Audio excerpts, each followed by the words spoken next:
அனைவருக்கும் வணக்கம். வரவேற்கிறோம். கியான் ஷலா. மாமா கியானி தனது அலுவலகத்தில் அமர்ந்து தனது வரி அறிக்கையை நிரப்புகிறார். பிக்கு மாமா கியானியை பார்வையிட வருகிறார். வணக்கம் மாமா கியானி, நீ எப்படி இருக்கிறாய்? நான் நன்றாக இருக்கிறேன். ஜூலை 30 முதல் நெருங்கி வருவதால் நான் எனது வருமான வரி அறிக்கையை தாக்கல் செய்திருந்தேன். வழக்கமாக பிரிவு 80C இன் நன்மைகளை பற்றி நீங்கள் யோசித்திருக்கிறீர்களா? குறிப்பாக ஆயுள் காப்பீட்டில். மாமா கியானி, இது வரி சேமிப்பு நோக்கங்களுக்காக மட்டுமே என்று நான் நினைக்கிறேன். சரி, இது அதைவிட மிக அதிகம்.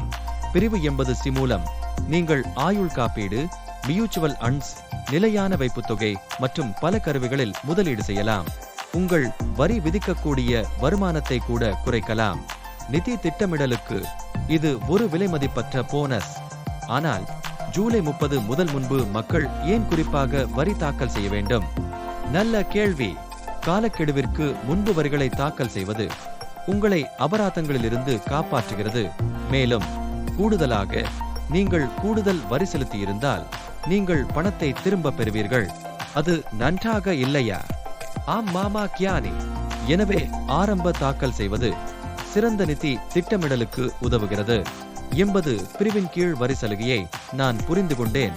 அதில் வரி விதிக்கக்கூடிய வருமானத்தில் தள்ளுபடி வழங்கப்படுகிறது. ஆனால் ஆயுள் காப்பீட்டு பாலிசிகளில் ஒட்டுமொத்த தொகை அல்லது வருமான திட்டங்களின் கீழ் முதிர்ச்சி அல்லது மரணம் குறித்து வழங்கப்படும் நன்மைகள் பற்றி என்ன? பீகு. ஆயுள் காப்பீட்டு பாலிசிகளில் வழங்கப்படும் மற்றொரு முக்கியமான நன்மை பிரிவு 10(10) ஆகும். வருடாந்திர முதலீடு பாரம்பரிய திட்டங்களில் 5 லட்சம் ரூபாயும் இல் 2.5 லட்சம் ரூபாயும் இருக்கும்போது இது வழங்கப்படும் பிரத்யேக வரி சலுகையாகும். மொத்த தொகை அல்லது வருமானம் வடிவில் பெறப்பட்ட எந்த தொகையையும் வரி இல்லாதது. இறந்தால் பெறப்பட்ட தொகைக்கு வரி எதுவும் விதிக்கப்படவில்லை. அதுவும் மிகவும் பயனுள்ளதாக இருக்கும். நன்றி மாமா கியானி, அதை மிகவும் தெளிவாக விளக்கியதற்கு. நான் நிச்சயமாக எனது வரிகளை சரியான நேரத்தில் தாக்கல் செய்வேன். பிரிவு 80C மற்றும் 10 முதல் 10 வரை டி ஆகியவற்றை சரியாக பயன்படுத்துவேன். என் மகிழ்ச்சி.